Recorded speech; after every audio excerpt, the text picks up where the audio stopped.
오늘 본문에서는 분명히 예수님께서 제자들을 보내시면서 이방인의 길로도 가지 말고 사마리아인의 고을에도 들어가지 말고 오히려 이스라엘 집에 잃어버린 양에게로 가라라고 말씀하고 계십니다. 하지만 우리가 지금 살펴본 것처럼 우리는 기본적으로 예수님께서는 이방인과 사마리아인들의 복음과 구원에서 배제된 사람들이라고 여기지 않으셨다는 것을 알게 되었습니다. 그렇다면 우리는 이 본문을 지극히 현실적인 목적으로서 제시된 사명이라고 이해해야 할 것입니다. 이 말씀이 무슨 이방인과 사마리아인은 절대 안 된다 이런 것이 아니라 인간이 가지고 있는 한계와 유한성에 근거해서 제자들에게 다만 너희가 일단은 이스라엘 집에 잃어버린 양들에게만 복음을 전해도 족하다라고 말씀하신 것입니다.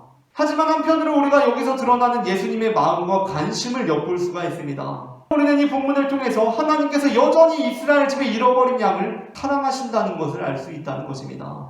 그리고 사실 예수님께서 오늘 본문의 1절부터 4절에서 제자를 부르실 때 딱 12를 부르신 것만 보아도 예수님께서 여전히 이스라엘을 사랑하신다는 것을 알아차릴 수 있습니다. 왜냐하면 12제자는 곧 이스라엘의 12지파를 상징하고 있기 때문입니다. 보통 한국교회에서는 우리 스스로가 복음과 관련해서 이방인이기 때문에 당연히 이스라엘이나 유대인에게 구원을 베푸시는 예수님보다는 이방인에게 구원을 베푸시는 예수님의 이미지를 더 선호합니다. 그것을 더 강조합니다. 물론 예수님께서는 이방인에게 구원을 베푸시는 분이셨습니다. 그러나 우리가 놓치지 말아야 할 것이 있습니다. 예수님께서는 이방인의 구원에 애를 쓰셨다고 해서 이스라엘의 구원을 등한시하신 분이 아니라는 것입니다.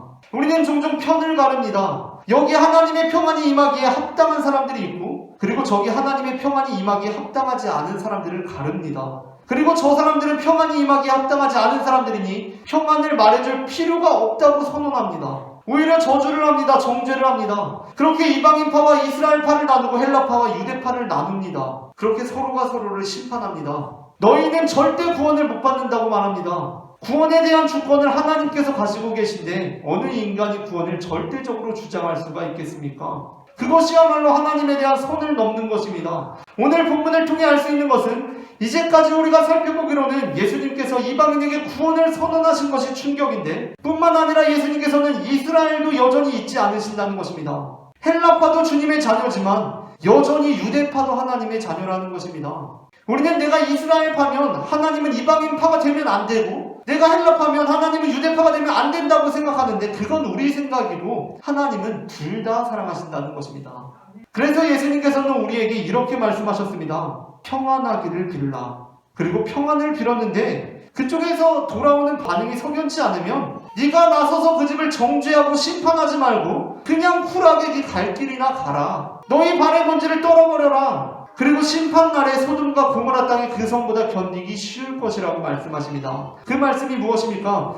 표면적으로는 진짜 그곳에 심판이 있을 것이라는 말씀입니다. 그런데 그 안에 담겨져 있는 의중은 무엇입니까? 그 사람이 범죄를 했던 무슨 악한 짓을 했던 그에 대한 심판은 하나님께서 하실 것이라는 것입니다.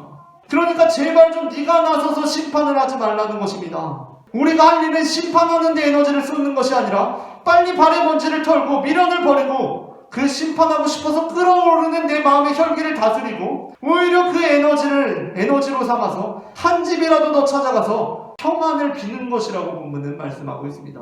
예수 그리스도를 따르는 제자로서 예수 그리스도로부터 보냄을 받은 사도로서 결코 남을 판단하지 마시기 바랍니다. 정죄하지 마시기 바랍니다. 심판하지 마시기 바랍니다. 판단은 하나님께서 하십니다. 우리가 해야 할 일은 축복하고 평안을 비는 일입니다. 그게 아니면 그냥 내 삶에 충실한 길입니다. 심판하고 정죄하는 일에 에너지를 낭비하지 말고 그냥 발에서 먼지를 털고 오히려 그 에너지로 내가 갈 길을 최선을 다해 갈 수 있어야 합니다. 그리고 또 나 자신을 정죄하지 마시기 바랍니다.